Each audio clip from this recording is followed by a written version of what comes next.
వృశ్చిక రాశి వారికి ఉద్యోగపరంగా వ్యాపారపరంగా ఎటువంటి ఇబ్బందులు ఏమి ఉండవు, చాలా బాగుందని చెప్పచ్చు. అయితే ఆరోగ్యపరంగా కొన్ని ఇబ్బందులు అనేవి ఏర్పడతాయి. ఆరోగ్యరీత్యా కొన్ని జాగ్రత్తలు తీసుకోవాలి. స్కిన్కి సంబంధించి థైరాయిడ్, మోకాల నొప్పులు ఇటువంటి ఇబ్బంది పెట్టే అవకాశం గోచరిస్తోంది. అలాగే పెద్దవారి ఆరోగ్య సమస్యలు జాగ్రత్తగా చూసుకోవడం చెప్పదగిన సూచన. బంధువర్గంలో మంచి పేరు ప్రఖ్యాతులు వస్తాయి. వీడిపోయిన అన్నదమ్ములు కావచ్చు, అక్క చెల్లెలు కావచ్చు, మళ్ళీ కలుసుకునే పరిస్థితి గోచరిస్తోంది. సంతోషంగా గడుపుతారు. వినోదయాత్రల్లో పాలుపంచుకుంటారు. దైవ దర్శనాలు ఎక్కువగా చేసుకుంటారు.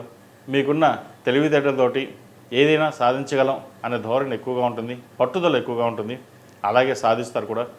జీవిత భాగస్వామి సలహాలు సూచనలు మీకు ఎంతో మేలు చేస్తుంది. వారి ఆచరణ పెట్టడం వల్ల కొంతవరకు లాభపడతారు కూడా. అలాగే ఖర్చు విషయంలో కొన్ని జాగ్రత్తలు తీసుకోవాలి. రూపాయికి ₹2 ఖర్చు అవుతుంది, అది మంచి ఖర్చు అవుతుంది, శుభకార్యాలకే ఖర్చు పెడతారు.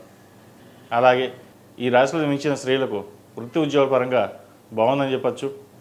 రియల్ ఎస్టేట్ రంగంలో ఉన్న వారికి, కాస్మెటిక్స్, బ్యూటీషియన్స్, వైద్య వృత్తిలో ఉన్న వారికి, అలాగే ఈ స్మాల్ స్కేల్ ఇండస్ట్రీస్ చిన్న చిన్న పరిశ్రమలు చేసేవారికి కాలం అనుకూలంగా ఉంటుంది. కూరగాయల వ్యాపారస్తులకు, చిరుధాన్య వ్యాపారస్తులకు చాలా బాగుందని చెప్పచ్చు. అయితే అందరి దృష్టి మీ మీదే ఉంటుంది. మంచి పేరు ప్రఖ్యాతలు గడిస్తున్నారని, బాగా సంపాదిస్తున్నారని అనే ఈర్ష్యాభావాలు ఎక్కువగా ఉంటాయి. సో వాటికి దూరంగా ఉండడం చెప్పదగిన సూచన. విద్యార్థులకు కాలం అనుకూలంగా ఉంది. మంచి మార్కులు సాధిస్తారు. ప్రభుత్వ ఉద్యోగం కోసం ప్రయత్నిస్తున్న వారికి గట్టిగా ప్రయత్నం చేయండి. నీట్ ఎగ్జామ్ కోసం ప్రిపేర్ అవుతున్న వారికి కాలం అనుకూలంగా ఉంది. కష్టే ఫలినట్టుగా మీ కష్టం తగిన ప్రతిఫలం లభిస్తుంది. అయితే భగవంతుడి అనుగ్రహం కూడా కావాలి కాబట్టి ప్రతిరోజు దక్షిణామూర్తి స్తోత్రాన్ని పఠించండి. అలాగే కుదిరితే 4 సోమవారాలు శివుడికి అభిషేకం చేయించడం చెప్పదగిన సూచన.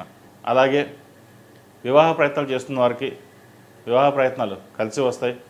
మంచి సంబంధం కుదురుతుంది. ఈ రాశిలో జన్మించిన వారికి కలిసి వచ్చే సంఖ్య 2, కలిసి వచ్చే రంగు తెలుపు. ఏదైనా పని మీద బయటికి వెళ్ళేటప్పుడు బుధవారం కానీ ఆదివారం నాడు కానీ వెళ్ళండి, మంచి ఫలితాలు సంప్రాప్తిస్తాయి.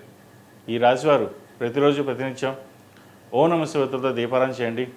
అలాగే ప్రతిరోజు దుర్గాదేవికి ఆరావళి కుంకుమతో కానీ కుబేర కుంకుమతో కానీ పూజించడం చెప్పదగినది. అలా కుదరని పక్షంలో మంగళవారం కానీ శుక్రవారం కానీ చేయండి, మంచి ఫలితాలు సంప్రాప్తిస్తాయి.